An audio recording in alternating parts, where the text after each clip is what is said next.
ဖခင်ရဲ့ဆုံးမတယ်ဆိုတာကျွန်တော်ဆုံးမတဲ့ပုံစံနဲ့မတူဘူးဗျဖခင်ဆုံးမတယ်ဆိုတာကကျွန်တော်လမ်းမှောင်ပြန်လဲဆွဲခေါ်တာဘာလဲကျွန်တော်အတွေးခေါ်မှားနေတဲ့သူတွေကိုလမ်းမှောင်ပြန်လဲရအောင်ဆွဲခေါ်တော့မှကောင်းကြီးပေးတဲ့ဖခင်ရှင်ဖြစ်တယ်အာမင်ဆိုတော့ကျွန်တော်ဘာနားလဲစီခြင်းလဲဆိုတော့ကျွန်တော်ဒီမှာရှိတဲ့ညီကိုမောင်မတွေကိုကျွန်တော်ဖခင်ကတိတ်ကျေးဇူးပြုတဲ့ဖခင်ရှင်ဖြစ်တယ်ကျွန်တော်ဖခင်ကကောင်းကြီးပေးတဲ့ဖခင်ရှင်ဖြစ်တယ်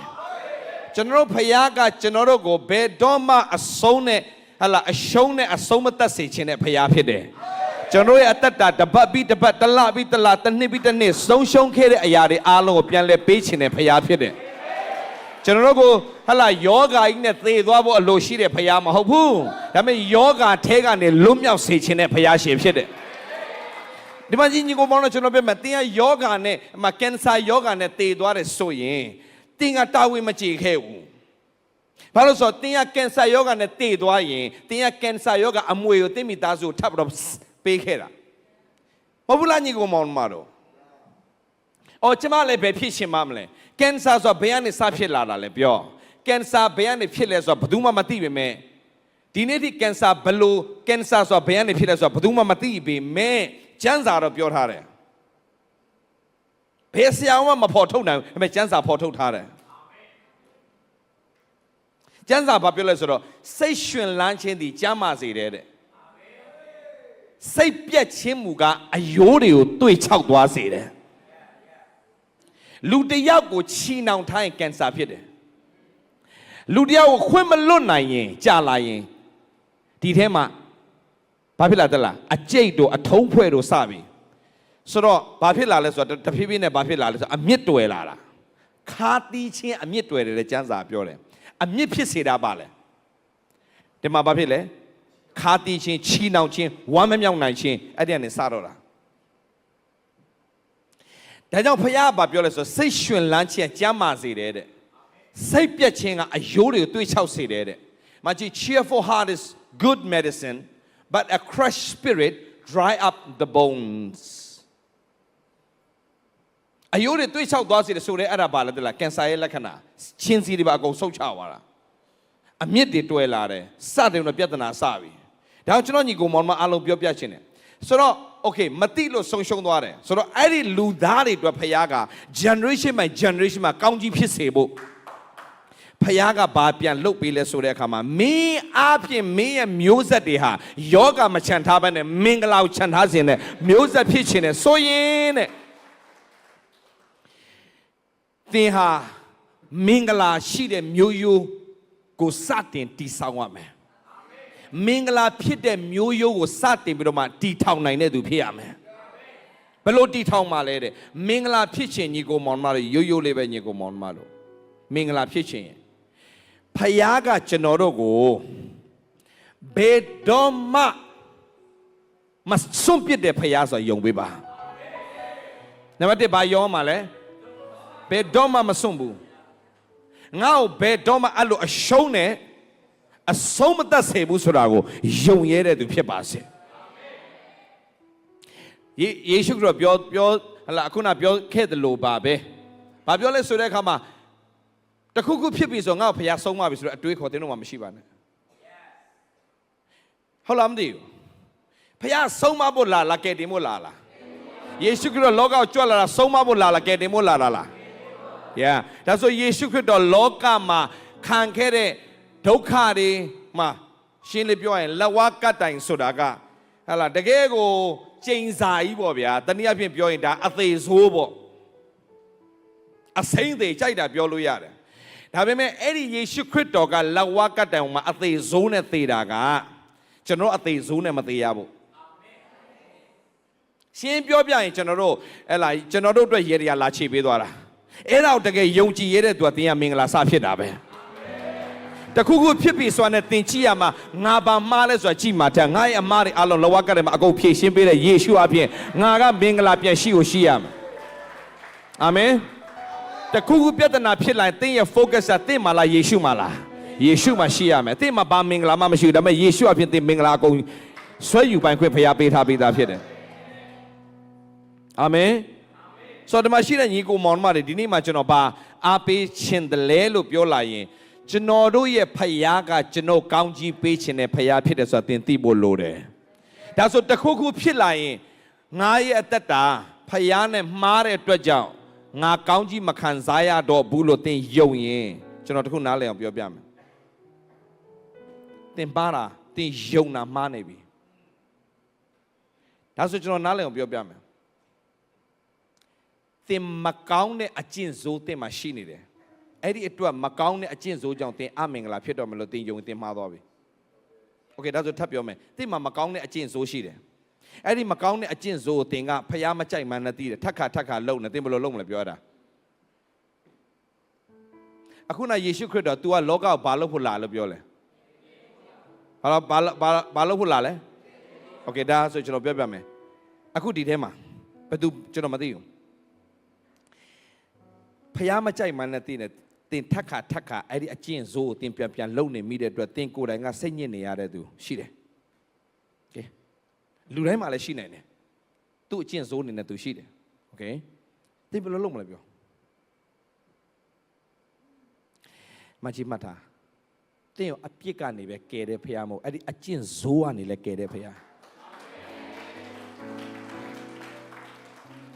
ဘောပေါ်လာနေရင်ကိုမောင်မတို့အကျင့်ဆိုးကနေကယ်တဲ့ဖခင်ကျွန်တော်တို့အကောင်းဆုံးသက်ရှင်မယ် no ကျွန်တော်ဟိုနေ့ကlife alignment အတွက်သင်ဖို့ပြင်ဆင်နေနေ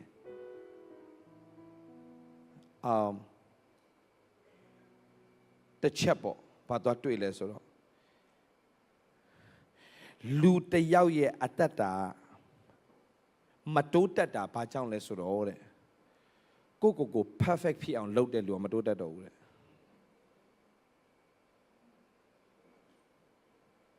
တိကျနားထောင်ပြီနော်ဘာမှလို့ဆိုဘလို့လဲပြည့်စုံဆုံးလင်းအောင်ငါအသက်ရှင်မယ်လို့ဆုံးဖြတ်ချက်ချပြီးတော့အသက်ရှင်တဲ့လူကအဲ့လူကအမှားဆုံးပဲတဲ့တိကျနားထောင်ပဲသင်ယုံကြည်ရမယ့်အရာတစ်ခုပဲရှိတယ်အဲ့ဒါဘာသလားသင်ကိုအဲ့ဒီအကျင့်ဇိုးထဲကနေကယ်တင်နိုင်တာဆိုတာသင်ယုံဖို့လိုတယ်โอเคမရမှာဆိုလို့ပြန်ပြောမယ်သင်မှာအားနည်းချက်ရှိတယ်အဲ့ဒီအားနည်းချက်ကိုအာသာချက်ဖြစ်အောင်ပြန်လုပ်နိုင်တဲ့ဖရားရှိတယ်ဆိုတာသင်ယုံဖို့အရေးကြီးတယ်โอเคသင်ဒီအဲ့ဒီအားနည်းချက်ကြောင့်သင်ကအမြဲတမ်းဝမ်းနည်းနေရတယ်အဲ့ဒီအားနည်းချက်ကြောင့်သင်ကသူများရှေ့မှာမျက်နှာမရဘူးအဲ့ဒီအားနည်းချက်ကြောင့်သင်ကသူများရဲ့လက်ညှိုးထိုးခြင်းခံရတဲ့ level မှာသင်ရှိနေရင်သင်စိတ်တမကြနဲ့ဖရားဘာပြောလဲဆိုတော့သင်ကိုပြောခိုင်းတဲ့အရာတစ်ခုပဲရှိတယ် let the weak say I am strong လို့ပြောရတဲ့သူဖြစ်ပါစေတဲ့မချားမှာဆိုလို့ပြန်ပြောမယ်သင်ရဲ့ life ကသင်ယုံကြည်ရမှာငါမပြည့်စုံဘူးဆိုတဲ့အခါမှာရက်နေစရာဖရားမကြိုက်ဘူးအဲ့ဒါငါမပြည့်စုံဘူးငါမကောင်းဘူးဆိုတော့အဲ့ဒီနေရာမှာပဲရက်သွားတော့ဖရားမကြိုက်ဘူးအေးသင်ယုံရမှာပါလဲတဲ့ let the weak say yeah ဟုတ်တယ်မင်းပြောမယ့်အရာတစ်ခုပဲရှိတယ် yeah အခုငါရဲ့အားနည်းချက်ကြောင့်ငါအမြဲတမ်းမဖြစ်လဲသူများရှေ့မှာမျက်နှာမရတဲ့သူတယောက်ဖြစ်ပေမဲ့ငါရဲ့အားနည်းချက်ကတနေ့မှာငါရဲ့အားတာချက်ပြန်ဖြစ်ရမယ်လို့သင်တကယ်ယုံရဲရင်သင်ကိုဖခင်ရေးလက်ချီးမြှောက်လိမ့်မယ်ဥမာဆရာတစ်ခုပြောပြမယ်ဆရာဒေးဗစ်လာကငယ်ကလေးကမွေးကလေးကနေအားထစ်နဲ့မွေးလာတဲ့လူတယောက်အသက်အရွယ်တစ်ခုရောက်တဲ့အထိရေးလဲအားထစ်နဲ့ဘယ်လိုခေါ်လဲအဲ့ဒါအားထစ်ပဲပေါ့ဟုတ်လားဟမ်စကားထစ်တာစကားပြောရင်အဲ့လိုဖြစ်တာမထွက်နိုင်ဘူးဟဲ့စကားလုံးတစ်လုံးထွက်ဖို့ရင်ပေါင်နေပုတ်ပါပို့အကုန်ချောက်ပုတ်ရတယ်ဘာအဲ့လိုမျိုးဖြစ်တဲ့လူတယောက်ဆိုတော့ကျွန်တော်ဒီလိုလူတယောက်ကဒီနေ့ဒီမှာစကားပြောနိုင်နေဆိုတာကဒီလိုပြောနိုင်တယ်ဆိုတာဘယ်သူယုံမှလဲပြောကျွန်တော်စကားထစ်ခဲ့တာဆိုတာကိုအရေးအမွတ်များမရှိလောက်အောင်မကြံခဲ့အောင်ဖျားခင်အခုပြောင်းပြန်လှန်မလို့ရေးလဲပြောတဲ့ကောင်ပြန်ဖြစ်စေတယ်ကျွန်တော်ရဲ့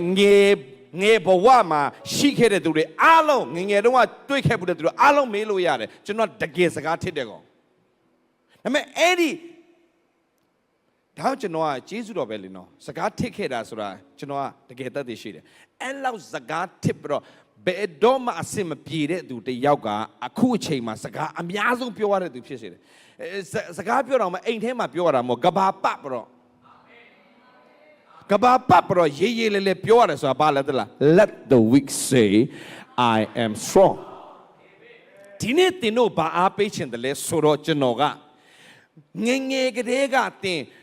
ငငယ်တွေကဗျာတင်တို့ကဆိုပါစို့စင်းရဲခဲ့တဲ့မိသားစုကနေပေါက်ဖွားပြီးတော့မှ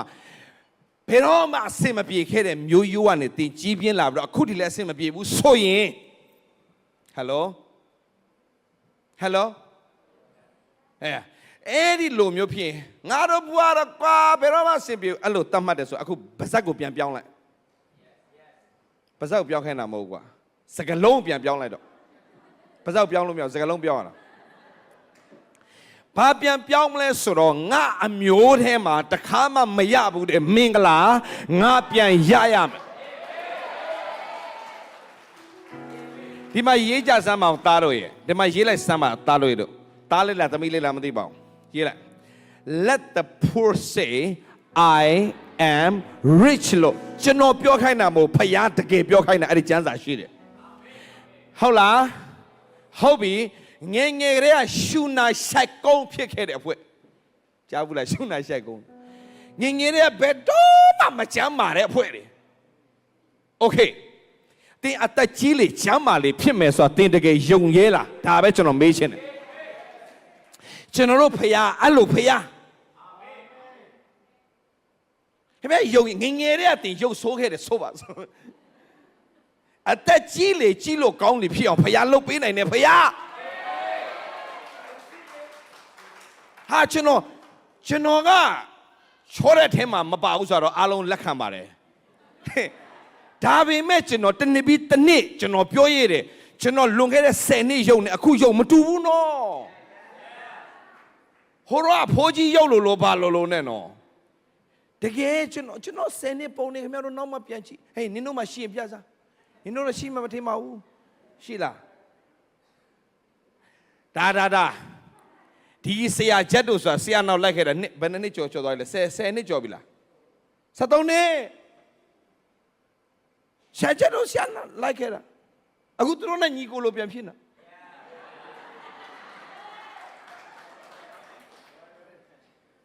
ဟုတ်တယ်ဘာလို့လဲတဲ့လား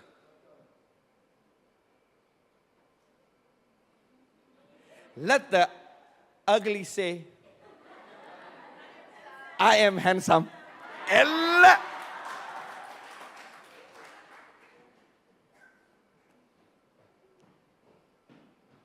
Ngà chị. Bà biểu lẽ. Yó là khăn gì tâu nghe ta xem mà bà biểu lẽ. Á nê đô tù gà. Ngà á chi đi hú. Biểu sô dê tông ta xem mà. Yó là tông ta xem mà. Á chi đô tù bà biểu lẽ. Á nê đô tù á. Ngà đi á chi đô tù lô.ပြောဆိုစေတဲ့ဘာလဲ let the weak say ဒီနေ့အားလုံးကျွန်တော်သင်ပေးချင်တဲ့သင်ယုံနာမမားစေနဲ့ဘေးနားမှာရှစ်ပြောယုံနာမမားစေနဲ့နှစ်ပေါင်းများစွာတို့ဘာသာရေးထဲမှာကြားခဲ့တာဘာလဲဘာကြားခဲ့လဲနေသလိုဖြစ်နေတာနေဖျားရိုက်တာနေနေဖျားဆုံးမနေရှောက်ပြောဟိုကဖះเจ้าမျက်နှာငယ်လေးနဲ့လာပါတယ်ဆိုမှအဆူခံမတော့ပြန်ရတယ်ခင်ဗျားတို့ကြားဘူးလားမသိဖះเจ้าလာပြီးတော့အဆူခံမတော့ပြန်ရတဲ့အဖွဲ့တွေခင်ဗျားကြားဘူးလားတွေ့ဘူးလားတွေ့ဘူးလေဒီဖះเจ้าမှာဆူတယ်ဆိုကျွန်တော်လာပြောမဆူဒီလိုတွေချစ်တတ်တယ်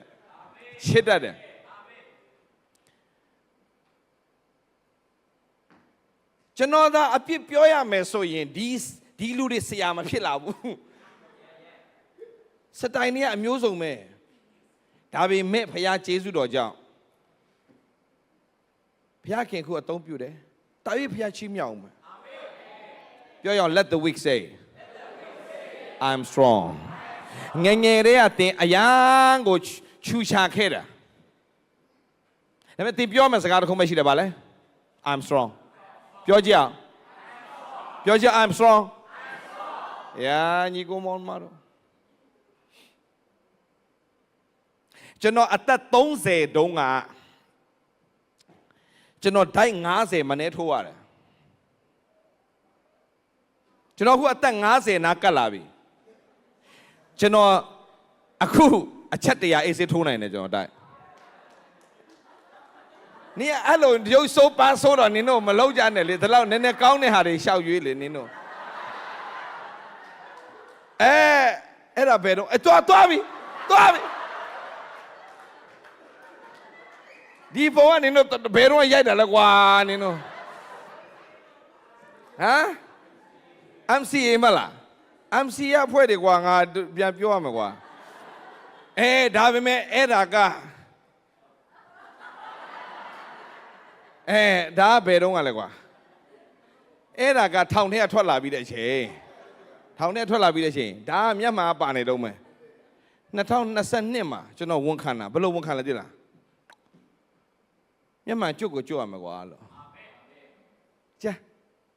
တကယ်ကျွတ်တော့လားဘလိုက်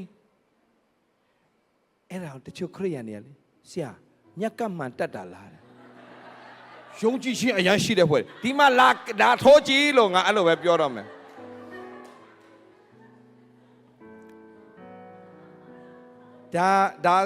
ဒါကဆရာဒေးဗစ် God TV မှာဟောတော့ဒါလည်းပြောပြအောင်မယ် God TV ဆိုတာကဘာကျော်ကြီးတွေဟောတဲ့နေရာဒီမှာဒီ God TV ဒီမှာပါသလား God TV ဆိုတာကဘာကျော်ဆရာကြီးတွေဟောတဲ့နေရာအဲ့ဒီမှာကျွန်တော်လည်းယုံကြည်ခြင်းတယ်ငါတနေ့ God TV မှာတရားဟောမယ်သူများကျွန်တော်အဲ့လိုစပြောတဲ့အချိန်မှာကျွန်တော်အကြောင်းတီးတဲ့အဖွဲ့တွေကျွန်တော်အင်္ဂလိပ်စကားနားလည်နေတဲ့အဖွဲ့တွေကလုံးတယ်ကျွန်တော် God TV မှာငါတရားဟောမယ်ပြောလို့လုံးတယ်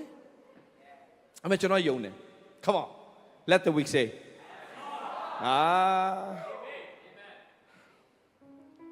let the ugly say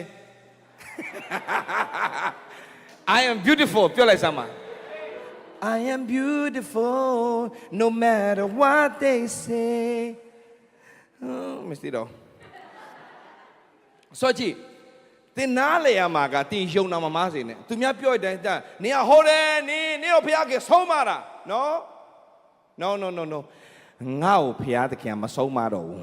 အဘဲကြောင့်အဲ့လိုပြောရင်လာအောင်မယ်ဆုံးမခြင်းဆိုတာနောက်တစ်မျိုးလာအောင်မယ်ဖျားခင်ဆုံးမတဲ့ဘဝတစ်မျိုးနင်တို့ဆုံးမတဲ့ဘုံနဲ့မတူဘူးလူတွေထင်ထားတဲ့ဆုံးမခြင်းဆိုတာကားတွေတိုက်ခြေတွေကျိုးမိတွေလောင်းဟလာဒူးတွေကွဲ operation တွေလုပ်ဆေးရုံမှာအဲ့ဒါတွေကိုဖျားဆုံးမလို့တယ် no မဟုတ်ဘူးအဲ့လိုဖျားမဟုတ်ပြောအဲ့လိုဖျားမဟုတ် okay တင်မိုင်းတောင်မှပြောတင်မိုင်းတောင်မှဖျားသခင်မှအောင်ပြန်ပြုတ်ပြင်တဲ့ဖျား hello ဆုံးမတဲ့ဖျားလားပြုတ်ပြင်ပေးတဲ့ဖျားလားအဲ့ဒါကိုနားလည်စေချင်တာကျွန်တော်ဖျားကလေဒီလိုမျိုးဟလာမားတဲ့သူအပြစ်ပေးနေဖျားမဟုတ်ဘာလို့တဲ့ဖျားလဲပြုတ်ပြင်ပြီးတော့မှလမ်းမှန်ကိုပြန်လဲပို့ဆောင်ပေးတဲ့ဖျားအာမင်ရောက်ဒီနေ့ကျွန်တော်ညီကိုမောင်မတွေအားလုံးကျွန်တော်အားပေးရှင်တယ်ဖျားကကျွန်တော်ဖျားကကျွန်တော်ကိုဟလာဟိုမိုင်းအဲ့လိုဖျားမဟုတ်ဒါပေမဲ့တခုတော့ရှိတယ်သင်ဖျားသားတွေ့တကယ်မှန်ရင်အပြစ်ထဲမှာပြောလားပြောမပြောဘူးအပြစ်လောက်တာမပြောတော့ဘူးဆိုရင်အဲ့ဒါသင်ကြီးတော့ချီးမွမ်းအဲ့ဒါသင်ဖျားသားသမီးပဲဟုတ်လား okay သူကရှွန့်ထဲမှာပြောလားမပြောဘူးဘာလို့မပြောတာလဲတိုးဖြစ်လို့လေရှွန့်ထဲမှာပြောတာပါလဲဝါအတင်းကဝတ်မဟုတ်ဘူးဝတ်ကဘလောက်ပဲသူ့ကိုတေးတေးချာချာရှမ်ပူနဲ့တကူလုံးကိုလျှော်ပေးပြီးတကလာသူ့ကိုဟလာမြန်မာပြည်မှာဆိုအကောင်းဆုံးဟိုတယ်ကပါလဲခုကဘာဟိုတယ်လဲလော်တေရဲ့ presidential suite မှာအကောင်းဆုံးခန်းပေါ်မှာတင်းထားပြီးတော့မှဆောင်းလေးရှုံထားသူပြောမယ်ထင်လားမပြောဘူးသူ့ရဲ့တဘာဝဘာမှပြောလာလဲဘာမှပြောလဲရှွန့်တို့ဖះသားသမီးအပြစ်မှမပြောပါဘူးပြောလား မပြောဘာဖြစ်လို့လဲတို့အပြစ်နဲ့ဆိုင်လို့လားမဆိုင်ဘူးဘာလို့အပြစ်ထဲမှာမပြောတာလဲပြောအပြစ်နဲ့မဆိုင်လို့ပြောတို့အပြစ်တွေအားလုံးဘယ်သူယူသွားပြီလဲယေဒါဆိုအပြစ်ကတင်နဲ့ဆိုင်သေးလားအပြစ်နဲ့တင်နဲ့မဆိုင်တော့အပြစ်တွေအားလုံးယေရှုခရစ်ဘယ်မှာယူသွားပေးပြီလဲအားလုံးလိုက်ဆိုဖျားခင်သားတော်ယေရှုခရစ်တော်ဤအသွေးတော်သည်ငါတို့အပြစ်ရှိသမျှကိုဆေးကြောတော်မူ၏နင်တို့ကင်မရာတွေလိုက်မလိုက်ငါရှောက်ချစ်သွားချင်တယ်ရှောက်သွားမှာပဲအဲ့လိုလိုက်တလုံးနဲ့လိုက်ဒီလိုလိုက်ဘာလို့ဆရာကဒီမှာမိသားဖွဲ့ရှင်တယ်ဒီတတိုင်းကဒုက္ခပဲဒီတတိုင်းမကြခင်ဖခင်เจ้าအကြီးတစ်ခုကိုထပ်လှုပ်ချတော့မယ်ရပြီဆွဲမယ်အာမင်ဘာလို့မလို့ဒီတတိုင်းဒုက္ခပေးနေတာငါ့ကိုဒီမိသားစုတွေနဲ့ဒီလိုအတူတကွမိသားဖွဲ့ရှင်ဒီတတိုင်းဘယ်လိုလုပ်ရမှာမသိဘူးအကောင်းဆုံးချမယ်အာမင်အမေခဏဒီမှာဘက်ကတန်းနဲ့ချီကုန်ထားတော့ခဏနေဦးခဏနေဦးနောက်ကြရင်ပြောင်းမယ်အာမင်ရှယ်ပြောင်းမယ်ဒါပြီးသွားတယ်ရှယ်ကြီးလာမယ်ကိုယ်ပိုင်ရှယ်ဝယ်လိုက်မယ်အာမင်ဆိုကျွန်တော်နားလည်ပြောမယ်ကျွန်တော်ညီကိုမောင်မအားလုံးဒီမှာရှိတဲ့မိသားစုတွေတလားပြီးတလားမတူစေအောင်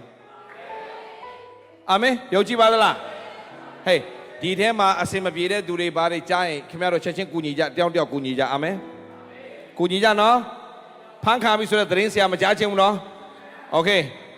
ထိုင်းဘတ်မော်ပါလားပန်းရောင်ကတ်တွေပါတယ်အကုန်ဝိုင်းကူလှုပ်ပေးကြအာမင်ဝိုင်းကူလှုပ်ပေးကြနော်လှုပ်ပေးမယ်မလား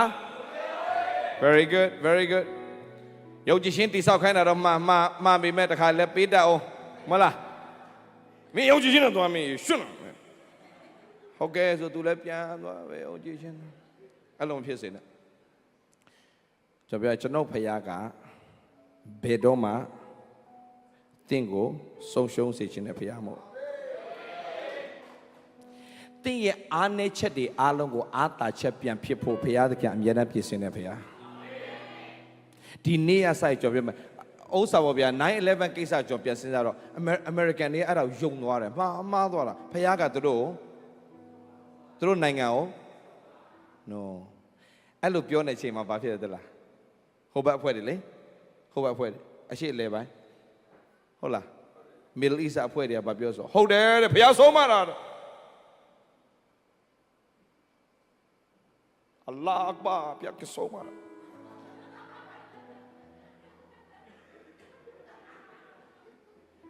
တဘောချင်းသွားတူလိုက်တာလေ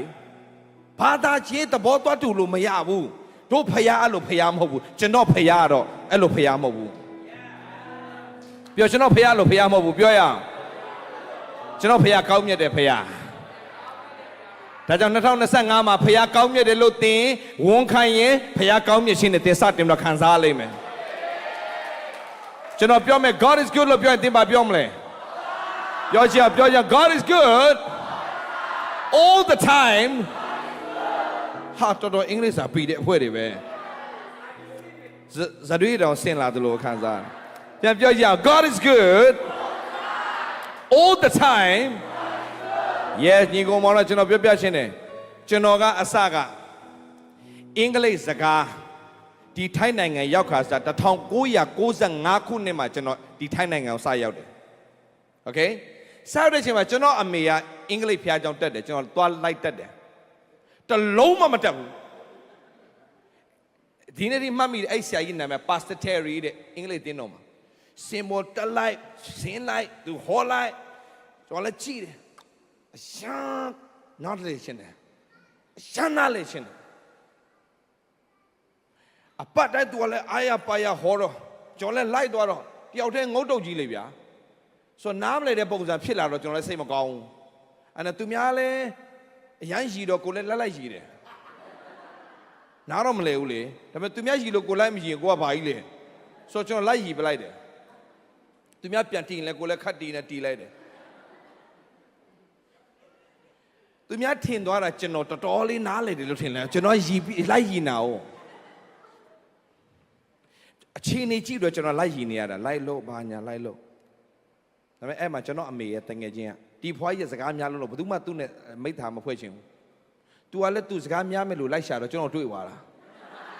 တွေ့သွားတော့ဗျကျွန်တော်လည်းဟာရည်နေတာတွေ့တော့အော်ဒီလူနားလေတယ်ပေါ့ तू စကားပြောမယ်လို့တယောက်တွေ့ပြီဆိုတော့ပြီးတော့ကျွန်တော် coffee လိုက်တိုက်ရောဒါနဲ့ကျွန်တော်လည်း coffee တောက်မှဆိုမြန်မာပြည်ရောက်ခါစားငတ်နေတာဟုတ်လိုက်တော့အဲ့ဒီအဖွားကြီးနဲ့အဲ့ဒီအဖွားကြီးကျွန်တော် coffee တစ်ခွက်မှာတော့ကျွန်တော်တောက်တဲ့အချိန်မှာ तू ရှောက်ပြောပြီကျွန်တော်မှနိုင်ငံခြားထွက်လာဖို့စကားတစ်လုံးမတတ်တယ် How are you လို့နင်းကိုသူများမေး I fine thank you and you လို့ပြန်ဖြေလိုက်ဒါနဲ့ကျွန်တော်ထွက်လာတဲ့ကောင်ဆိုတော့အဖွားကြီးက How are you လို့မေး I fine thank you and you I fine ပြောလို့ပြီးတော့ तू ရှောက်မေးပြီလေကျွန်တော်ဘယ်သိတော့မလဲဒါမဲ့ကျွန်တော်ကခမမ်းလို့ကျွန်တော်ဖြေနေ yeah no ကျွန်တော်ခက်ဒီနဲ့သူလေးရှောက်မေးတော့ဒါဒီလိုပြောတာဖြစ်မှာပဲပေါ့နော် no तू တိပြီးကြလာတော့ तू တိပြီး yes no နှလုံးကလွဲလို့ကျွန်တော်ဘာမှမပြောတာ तू နားလည်သွားပြီကျွန်တော် तू စိတ်ညစ်ပြီအဲ့ဒီချိန်မှာကက်တင်ရှင်ကျွန်တော်အမေရောက်လာပြီကျွန်တော်အမေရောက်လဲရောကျွန်တော်အမေ तू အကျယ်ကြီးလှမ်းអော်ပြောတာဒီတိုင်းအင်္ဂလိပ်ကတတ်တဲ့ထင်တော့ငါခေါ်လာတလုံးမှမတတ်ဘူးဆိုတော့ကျွန်တော်အရန်ရှက်တယ်တော့ကျွန်တော်အိမ်ပြန်ပြီးတော့ကျွန်တော်ဘာလို့ထင်လဲနော်အဲ့ဒီချိန်မှာဒီစာတန်းလာထက်ပေးတာရှိရဒီထဲမှာနေငယ်တုန်းကကြောင်းမတက်ပဲကြောင်းပြေးတာကိုခံပေါ့အဖေကကြောင်းအုပ်အမေကကြောင်းအုပ်ကျွန်တော်ကြောင်းပြေး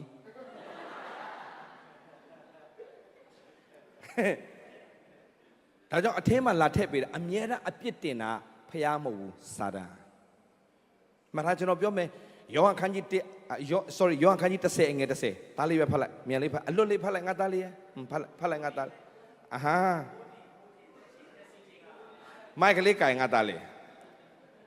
တခိုးဒီအဲ့ဖြားတကိကြတခိုးဒီခိုးချင်းတက်ချင်းဖြက်စီချင်းကသာလာတဲ့တခိုးဆိုတာကဘာတူလဲဆိုတော့စာတန်မဲ့စာတန်သိစရာခိုးမယ်ဘာခိုးမလဲဝမ်းမြောက်ခြင်းနဲ့ခိုးမယ်တင်နေ့တိုင်းဝမ်းမမြောက်နိုင်ဘူးဆိုတာတင်ကအသက်ရှင်နဲ့သိနေတာနဲ့တူတူပဲတင်ကိုဖခင်နေ့တိုင်းဝမ်းမြောက်စေခြင်းနဲ့ပြောနေ့တိုင်းဝမ်းမြောက်စေခြင်းနဲ့ပြောကျွန်တော်တို့ဖခင်ကကျွန်တော်တို့ကိုမင်းမကောင်းရင်မင်းခံလို့ပြောတာဖခင်မို့အဲ့ဒါဘာသာနဲ့ဖခင်မတူဟယ်လိုမရလိုက်ကြောင့်ညီကိုမောင်းသွားတယ်မင်းမကောင်းရင်မင်းခံလို့ပြောတာဘာသာလားဖခင်လားဖခင်နဲ့ဘာသာမတူဘူးဘာသာဆိုတာလူကိုလှုပ်ခိုင်းတာဖခင်ဆိုတာလူကိုလှုပ်ပေးတာမချားမှဆိုလို့ပြန်ပြောမယ်ဖခင်ဆိုတာဘာလဲလှုပ်ပေးတဲ့ဖခင်ဘာလဲဘာသာတရားကမင်းလှုပ်ရင်မင်းမကောင်းတာလှုပ်ရင်မကောင်းတာခံကောင်းတာလှုပ်ရင်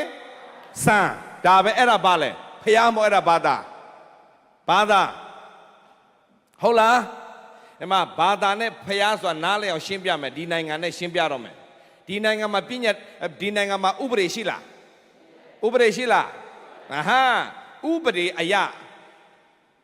ယာမဘယ်နှလုံးဖမ်းမိတယ်ဆိုရင်ဘာဖြစ်စေဘာလဲမြင်းစေးကိုဘယ်နှကီလိုဖမ်းမိဆိုရင်သေဒဏ်ချမှတ်တယ်ဆိုတာရှိတယ်အဲ့ဒါကဘာလဲဥပဒေကိုတနည်းအားဖြင့်ပြောမယ်ဆိုပြညတ်တရားလို့ပြောလို့ရတယ်ပြညတ်တရားဆိုတာအင်္ဂလိပ်လိုဆိုရင် law ဥပဒေကလည်း law တူပဲနိုင်ငံအရပြောရင်ဥပဒေကျမ်းအရပြောရင်ပြညတ်တရားဆိုတော့ဒီနိုင်ငံမှာဘာရှိလဲဥပဒေရှိတယ်ဥပဒေကဘာလဲမူရစေဝါကုံသွေးရောင်းချရင်ဘာဖြစ်လဲဘလောက်ဆိုရင်သေတံလို့ချမှတ်လိုက်ပြီโอเคအဲ့ဒါကဥပဒေဆိုတော့အဲ့ဒီဥပဒေနဲ့ညှိစွန်းသွားတဲ့အမျိုးသမီးတယောက်သေတံချမှတ်ခံရတယ်သူ့ရဲ့အမျိုးသားကျွန်တော်စီမှာလာတော့1990နဲ့1900ခဏနေရော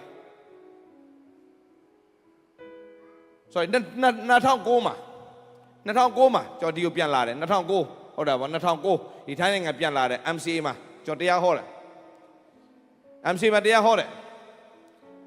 2009မှာကျွန်တော် MCA မှာတရားဟောနေတဲ့အချိန်မှာအဲ့ဒီအမျိုးသားကျွန်တော်ဟောပြီးပြန်ဆင်းတော့အဲ့ဒီအမျိုးသားကျွန်တော်စီမှာလာတော့ဆူတောင်းခံတယ်ဆရာကျွန်တော်အမျိုးသမီးတွေဆူတောင်းပေးပါအောင်ဆရာတေတံချခံလိုက်ရပြီဟာဟုတ်လားအစင်ပြေဆရာလိုက်ခဲ့ပေးပါဒီထိုင်းနိုင်ငံမှာပဲနော် အဲ့ဒီတော့ကကျွန်တော်ရာမာနိုင်ဘယင်ရ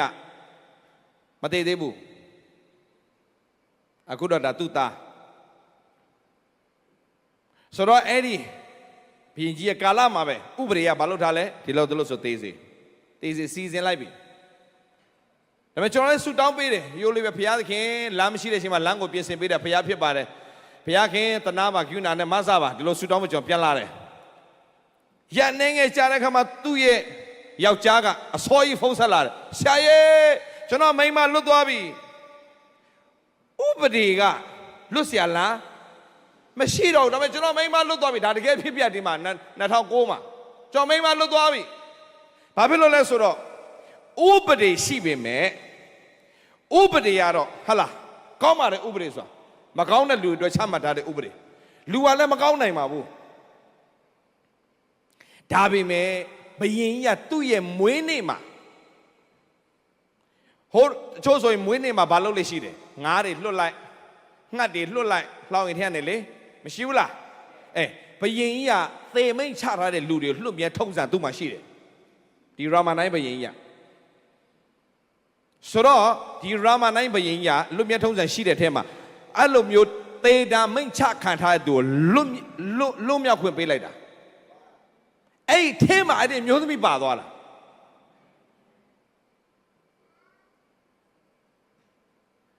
ဆိုတော့ဥပဒေကရှိပါတယ်နိုင်ငံသားမှာဥပဒေရှိရလားဒါပေမဲ့ဥပဒေရှိတော်ညာလည်းပဲမေတ္တာတရားကြီးကအနိုင်ယူသွားတာဖယားက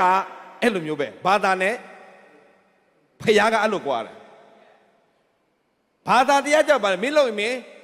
ခံဒါပေမဲ့ကျေးဇူးတရားနဲ့မေတ္တာတရားကြတော့ဘာလုပ်လဲလွတ်စေလို့စီရင်လိုက်တယ်ဒီဘယင်ကြီးကလွတ်စေလို့စီရင်တော့လွတ်သွားလားဖယားနဲ့ပြည့်ညတ်တရားဆိုအဲ့ဒီတိုင်းပဲပြည့်ညတ်တရားအရာဆိုဘယ်သူမှလွတ်เสียလမ်းမရှိတော့ဘူးဒါပေမဲ့ဖယားကလွတ်စေတယ်ဘာလို့ပေးလဲတို့အပြည့်အကျွေးအတွက်ဘယ်သူ့ကိုလာတော့ဆက်ပေးခဲ့လဲယေရှုခရစ်တော်တို့ပြည့်ကျွေးအားလုံးတော့ဆက်ပေးခဲ့တယ်အားလုံးလိုက်ဆိုရအောင်ဖျားခင်သားတော်ကိုယုံကြည်သောသူအပေါင်းတို့သည်ပျက်စီးခြင်းတို့မရောက်ထာဝရတက်ကိုရစေခြင်းကဖျားခင်သည်မိမိ၌တပါးတော်သားတော်ကိုစွန့်တော်မူသည့်တောင်လောကီသားတော်ကိုချစ်တော်မူ၏ဆိုတော့ဒီကျမ်းပိုက်ကရထားပြီးသားပါဆရာရဲ့ဟုတ်ပါတယ်ဒီကျမ်းပိုက်ရထားပြီးသားဒါပေမဲ့သင်နားလေရမှာကယေရှုခရစ်တော်ကကျွန်တော်အပြစ်ကြွေးအားလုံးဆက်ပေးပြီးဖြစ်တော်ကြောင့်သင်ကအပြစ်သားလို့သင်ကိုသင်ခံယူနေသေးရင်သင်ယေရှုလက်မခံတာနဲ့တူတူပဲသင်ယေရှုလက်ခံတဲ့နေ့ကနေစတော့သင်ကအပြစ်သားလားဖျားသားလားပြောအပြစ်သားလားဖျားသားလားဒါဆိုရင်ယေရှုခရစ်အပြင်သင်ဖျားသားသမီးဖြစ်ခွင့်ရသွားတဲ့လူဟာသင်တွေးတဲ့ပုံစံပြောင်းရတော့မယ်အပြစ်သားလို့မတွေးအောင်ဖျားသားသမီးလို့သင်တွေးရတော့မယ်ဒါကြောင့်ကျမ်းစာပြောလဲ change your mind renew your mind သင်အတွေးခေါ်ပြင်လိုက်တော့သင်ကဖျားသားသမီးဖြစ်တဲ့အတွက်ကြောင့်သင်သည်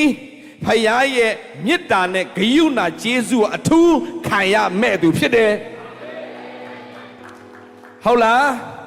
အပြစ်တင်ခံရမဲ့သူလားဖယားရဲ့မေတ္တာနဲ့ဂရုဏာခံရမဲ့သူလားဆိုတော့ဒီနေ့ကျွန်တော်ညီကိုမောင်မအားလုံးအားပေးခြင်းတယ်ဒီမှာရှိတဲ့ရောက်စီတိုင်းကျွန်တော်အားပေးခြင်းတယ်ဖယားကဒီနေ့သင်တို့ကိုယုံနာမမားစေခြင်းယုံနာမှန်သွားနဲ့ elevator ပေါ်တက်ရတဲ့ကဲ့သို့ပဲမဟုတ်ရင်ယုံနာမားတဲ့သူတွေအားလုံးကဘာလို့လဲဆိုတော့လေကဒင်းနဲ့တဆင်းပြီးတဆင်းတက်နေရတဲ့ဘဝနဲ့သင်တို့မောနေကြပြီဖယား no ဝင်လေးပမတ်တို့ငါထံတို့လာငါချမ်းသာပေးမယ်ငါမျိုးဆွဲတင်သွားမယ်ငါနဲ့အတူလိုက်ခဲ့ဖယားတင်ရှင်းမြောက်ခြင်းတယ်ဆိုတော့ဒီနေ့ဆက်သင်အတွေးခေါ်ပြောင်းလိုက်တွေးခေါ်ပြောင်းလိုက်ဘယ်လိုပြောင်းအောင်မလဲငါကယေရှုအပြင်ပြောငါသည်ယေရှုအပြင်အထူးမင်္ဂလာကိုခံရမဲ့သူဖြစ်တယ်အထူးကောင်းကြီးရှိတော်သူဖြစ်တယ်ယေရှုအပြင်အထူးကျမ်းမာတော်သူဖြစ်တယ်မျက်နှာသာရတော်သူဖြစ်တယ်ချီးမြှောက်ခံရမဲ့သူဖြစ်တယ်ပြုလေသမျှမှာအောင်မြင်မဲ့သူဖြစ်တယ်အာမင်